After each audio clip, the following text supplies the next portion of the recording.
Hey folks, welcome back to Abundant Life Homestead. My best friend dropped off this old carburetor.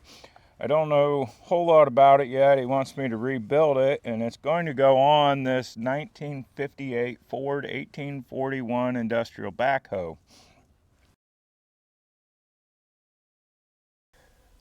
I've been running a series on rebuilding these old cast iron carburetors. Not this one, this one's next in the lineup. You haven't seen it yet. But what I want to do today is show you some of the methods that I use to take a carburetor like this, old and rusty inside and out, to this looking brand new inside and out. And for me, that process starts at the very beginning, before I turn the first screw, before I look for instruction manuals, or before I start sourcing parts. Now, a lot of times, if carburetor doesn't look too bad, I'll go ahead and start pulling it apart, but having no idea how long this sat, it's got a lot of rust on it. We're going to assume these screws are all stuck. The jets are probably corroded in their seats. We're just going to go ahead and immerse the whole thing, let it sit for a couple days. And to do that, most carburetors are going to fit in an old plastic coffee can. Look at that, just I've stretched it a little bit, but there we go. Just barely fits.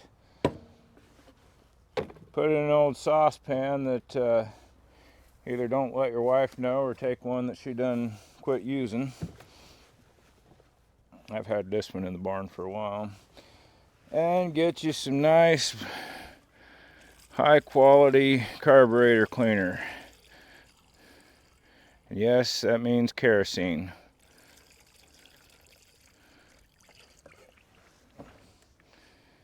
I cringe when I see people clean parts with gasoline. You can use diesel, it does better than gasoline. It's good for getting rust off of stuff, but I tell you what, in the end, there's hardly a better parts cleaner than kerosene.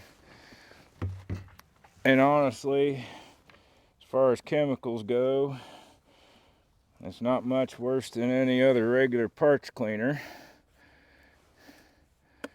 We're going to put that in there and let it sit for a while. You'll see me use that kerosene a lot on the fuel bowls and then the fuel filter housings and the hydraulic screens. It's a great cleaner for pretty much everything engine related. We're going to let that sit there probably for a couple days. We're going to go look for parts, wait for parts to come in, and see where we go from there. If it's not too late, now is probably as good a time as any to tell you that if you're not going to do a complete and total rebuild of your carburetor, you probably shouldn't completely immerse it in solvent the way I do. That solvent is going to wreak havoc on all your small parts, like the tips of your metering needle. You got the packing for your choke and throttle shafts. This is made of rubber. Even your gaskets are going to take some damage from the solvent. And then all the little ports in your jets, all these tiny little holes, they're going to end up getting filled with the sediment. For some reason, it always seems to go for the smallest holes. So personally, I always do a complete and total rebuild, and I do it this way. But the alternative is to tear down only to the parts that you're going to replace, and then spot clean with a carburetor cleaner. And you'll see all kinds of methods using brushes and picks and wooden sticks, even using wire to get in all those little ports.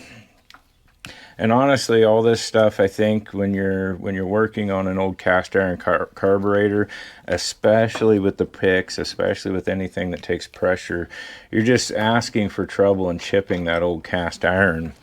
And I think if you're not going to do a complete rebuild, you're asking for trouble anyway. Every time you see me work on a carburetor, unless I specifically know something that is wrong with it, unless I specifically know that I rebuilt this carburetor, I'm going to find a kit that has every last little piece. That's just the way I do it. I start out with immersing it. Once I get all the parts off, I immerse it again. So I'm going to go soak these and see about maybe drilling this one out in the near future.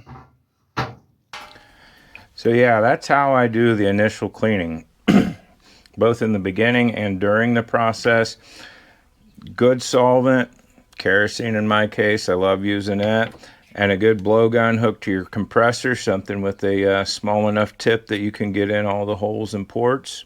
You're going to be good. It's going to get the stuff clean, mostly. But there's one more step we need to take to make it look like a brand new carburetor inside and out again. Alright, we're going to start with this carburetor. I'll do some of the outside. It might be a little easier for the video. I'm more concerned with the inside though.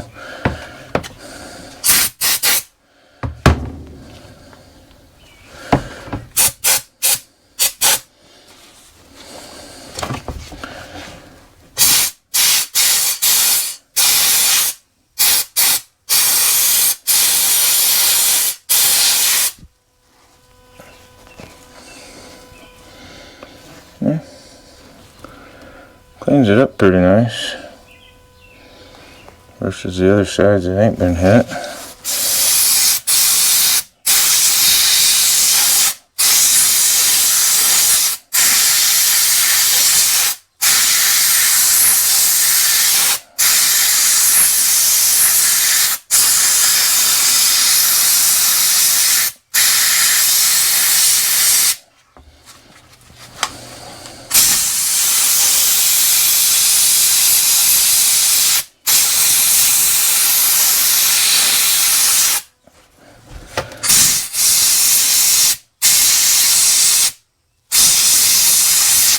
That's not bad right there.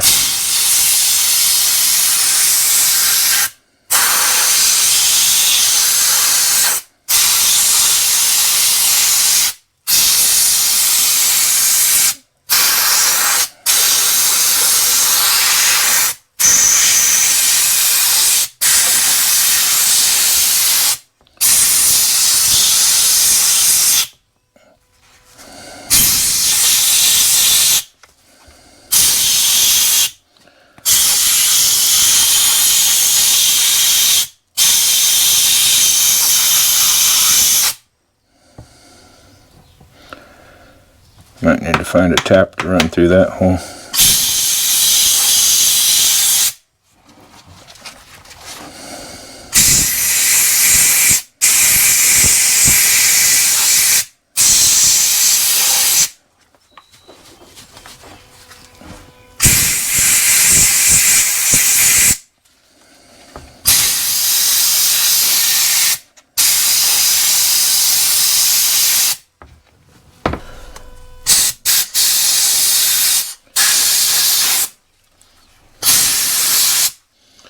Kind of wondering if the soda's strong enough to get the what remaining gasket material there is here off. We're gonna find out.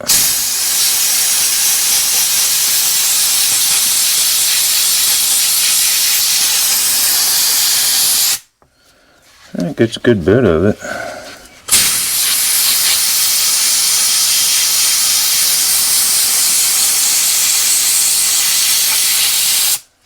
Still probably smooth that out with steel wool when we're done.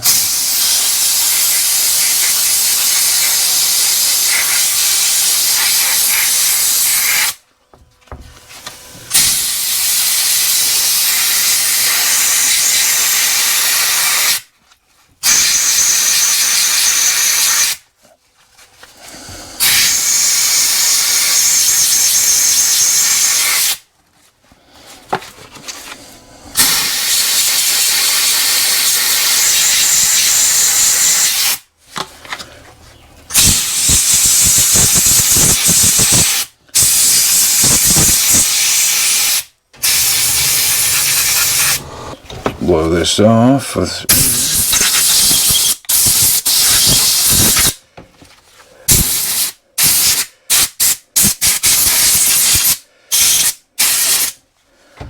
now, didn't get all of the rust off the surface of it. Got the important parts in here. Went back and hit them again. I'll run some steel wool or fine sandpaper over that over that gasket surface. But alright, here it is after blowing it off with air. Doesn't look too bad on the inside. I spent more time in there. You can definitely see a difference between areas I worked on here and areas I didn't hit. What I've got in front of us, this is the top of that carburetor we worked on last night. Still needs a little bit of work, little bit of touch up in places. This is the bottom, the bowl of the carburetor we never got to. It's got some very thick corrosion in a couple spots here. Even a little bubbling rust.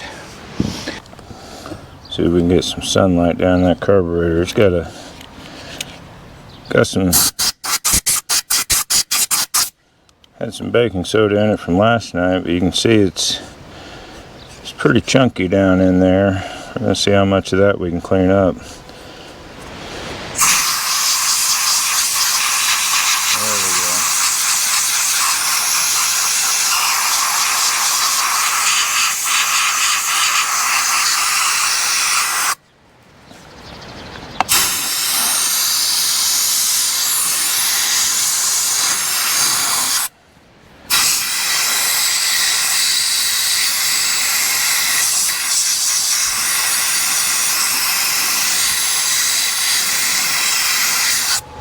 I don't know how well we can get that in the sunlight.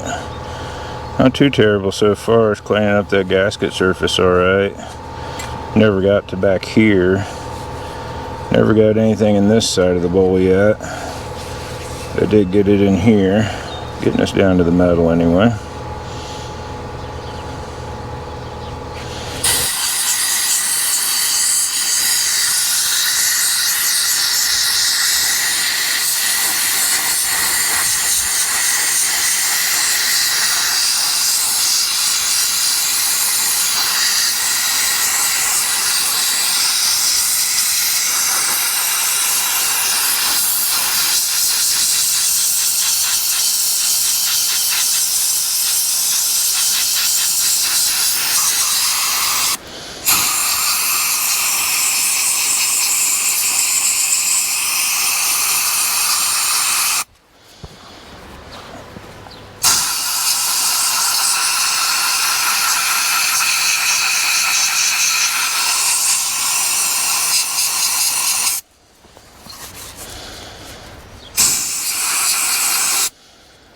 See how far in there we can get.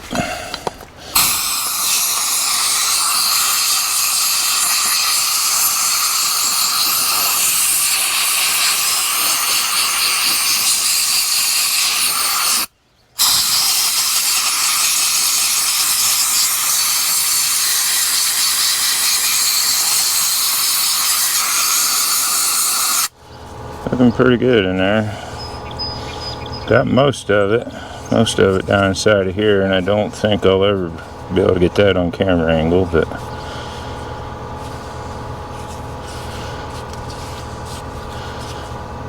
we're running over the outside here.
Now, one thing you don't want to do, if you're following along and doing what I'm doing with an old carburetor, one thing you do not want to do is spray that screen.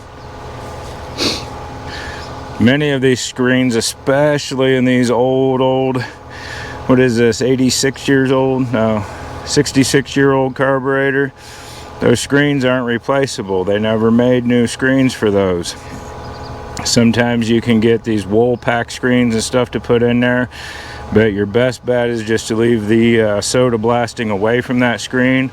We'll hit that with carburetor cleaner and get it all cleaned up later before we're finished.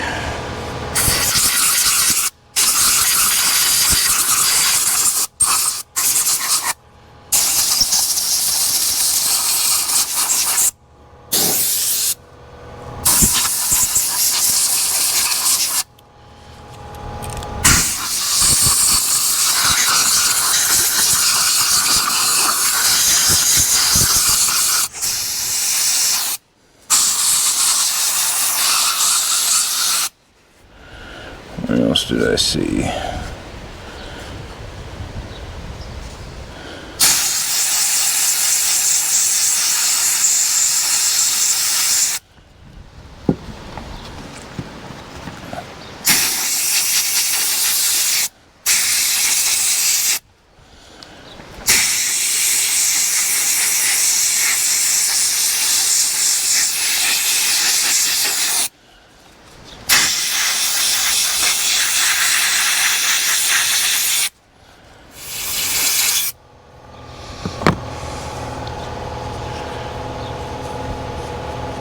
It looks a lot better than when I brought it out here, that's for certain. You can actually read all the casting numbers now. They're not filled up with rust and corrosion. Alright, we got this carburetor cleaned up. I soda blasted inside and out. I got the float and the venturi while I was at it. Didn't use anything too powerful, so they're not real shiny brass, but that's okay. Got all the crud off of everything. We're going to see if we can't get this put back together. So yeah, that was the first time I ever used a little gun like this for soda blasting. I like soda blasting the carburetors. That way, when I'm done, if there's any doubt, I can re-immerse this in solvent and it's going to get rid of all that soda. If you do a bead blasting or you do any kind of sand blasting on this, for one, you're probably going to damage the old cast iron. And for two, you get that sand down in the ports, you're probably not going to be able to get it all out. It's not soluble the way the baking soda is. So yeah, other than solvent, a good blowgun, maybe a soda blaster, about the only other thing you're going to need is a good gasket scraper to clean your carburetor. I use this. It's actually intended to be a paint scraper, but it's always made a great gasket scraper for me. I've actually got a few of these, and oftentimes on these old carburetors you're actually not going to have much gasket material to scrape away. I don't want to damage this gasket because I've still got to go through the whole process, but we just take this and scrape it up along here. You can use the different edges, scrape till your steel is clean. Do that on all your gasket surfaces. As long as you're not digging into it, gouging it, you have no problem. And then maybe a little bit of steel, rough steel wool if you got to clean up any other spots on it. But rarely ever do I go that far. So that's all I've got for how I clean a carburetor when I go to rebuild it. Hope this helped. Maybe there's some tips and information in here for you. And if not, feel free to include your own tips, information, and experience in the comments section below. I'd love to see what others in the community do with their old carburetors when they go to clean them and rebuild them. I thank you for joining me today. Appreciate you being out there. And until next time, keep on nourishing your dreams, cultivating your passions, embracing the beauty of God's creation. I hope you have a wonderful and blessed day, and we'll see you then.